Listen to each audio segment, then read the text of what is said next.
The Jewish story.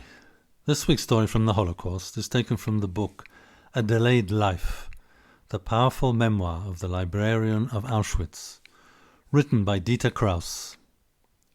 The nights were the worst. Every night, almost without exception, there were 2 or 3 air raids.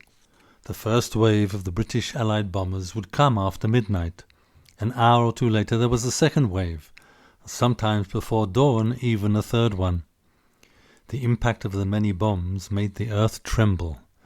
First you heard the screeching whine of the falling bomb. Then a moment's silence. Then came the roar of the explosion accompanied by the tremor, and if the impact was nearby, it was followed by the crash of the falling debris. The sentries told us, when you hear the whistle of the bomb, that's all right. It's the one overhead, the one that's going to hit you, that you cannot hear. I was paralyzed with fear. I crouched with knees under my chin, eyes shut, leaning on whoever was next to me. In the darkness I could never locate my mother. Hands clamped together, unable to think of anything but terrible fright.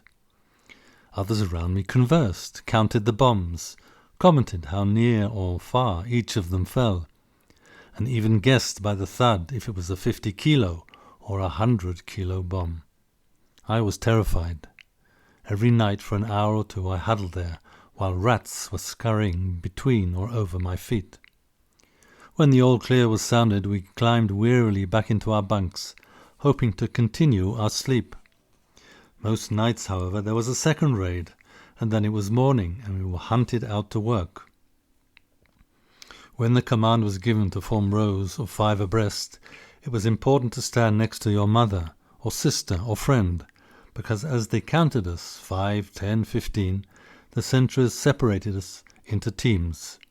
We were allocated to the various factories and refineries that had asked for prison workers, and if you were in a different group, you were all alone, the whole day amongst less familiar faces. Actually, no one was a stranger. We all knew each other, but we had formed units of friends who kept together and helped one another. It was an arrangement of utmost importance. The support of a friend was often the only way to overcome a black mood, some pain or illness, homesickness and loneliness. There were a few mothers with daughters amongst us. Some had a sister, but the rest formed fast friendships, usually 2 girls, but there were also some threesomes, who held together and shared whatever they had. If a girl acquired some extra food, she would divide it into equal parts and share it with her friend.